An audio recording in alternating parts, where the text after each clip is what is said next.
कृष्णा राजभर आप लोग के बीच में एक ठे गीत गावे जाते हैं। लोग सवाल करेला कि राजभर का कौन काम रहेला और राजभर कौने जाति में आवल है और राजभर समाज में के पैदा भइल रहल, केकरे नाम से पहचान बनल राजभर समाज के। तो हम अपने गीत के माध्यम से बतावत हई और ये गीत के बड़े भैया विजय शिवचरण राजभर जी लिखले हुए हैं। कैसे? एक एक वीर भइले हमारे समाज में,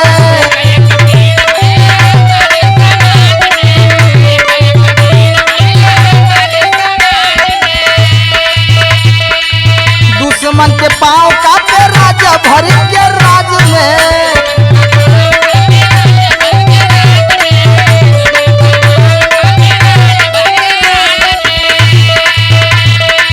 एक एक वीर भइले हमारे समाज में, दुश्मन के पांव काटे राजा भर के राज में। जकरे नाम से जाने ला जहानवाना, जकरे नाम से जाने ला जहानवाना, हम हई वही कुल के सुगनवाना।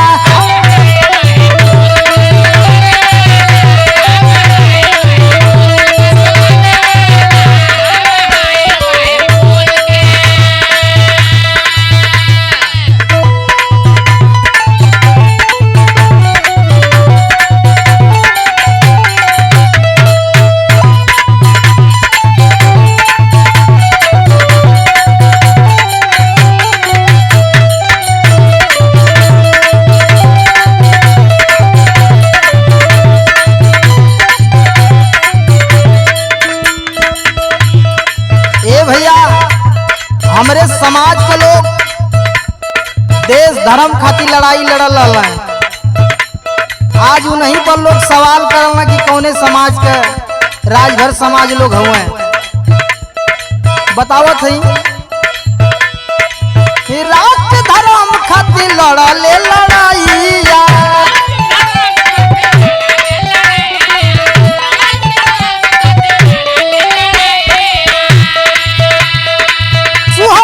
कीर्ति जानेला सब भैया।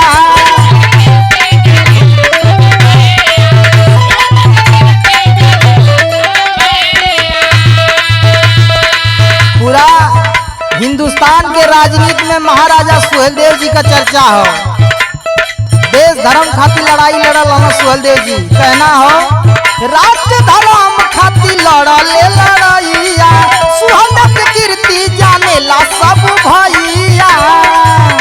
भले नाच सर पे मऊ के तूफानवाना, भले नाच सर पे मऊ के तूफानवाना, हम हई वही कुल के सुगनवाना।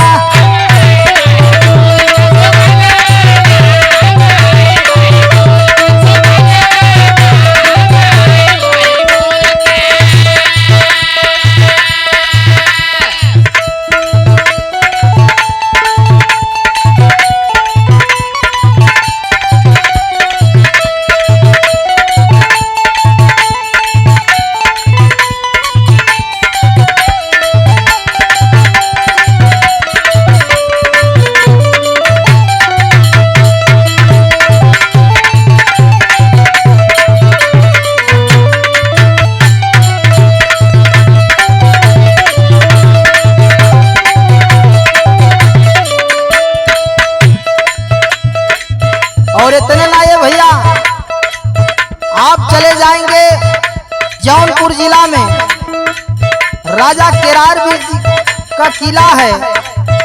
केरारवीर के नाम से केराकत शहर बसल बा।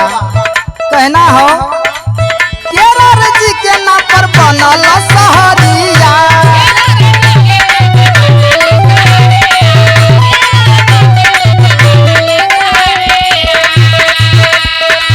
भरदही नाम पर बसल बजरिया।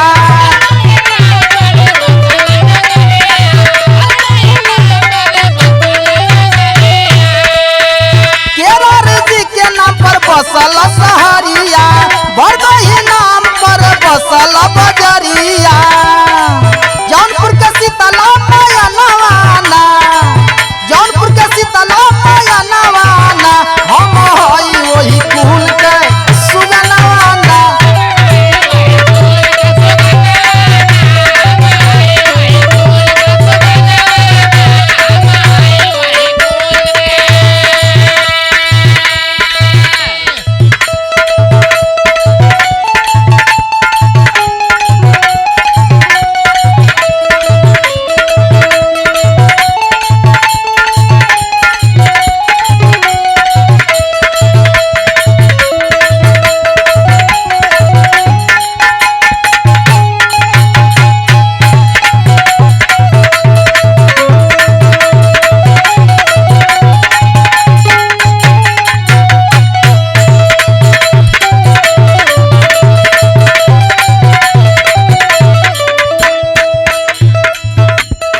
और आखिरी लाइन में कहना है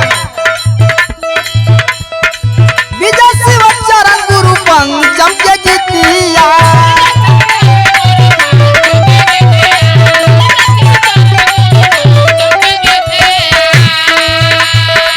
गावल कृष्ण आज पावे ले आशीषिया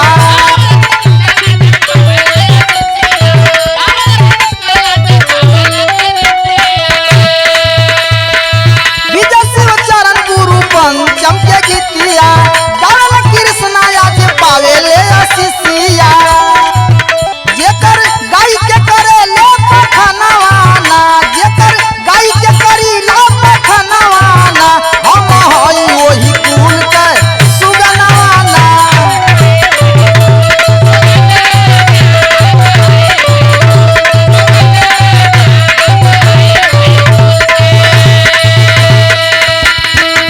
एक एक वीर भइले हमारे समाज में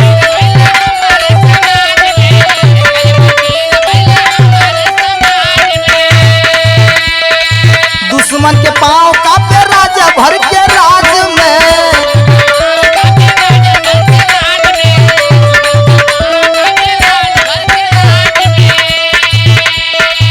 एक एक वीर भइले हमारे समाज में दुश्मन के पांव कापे राजा भर के राज में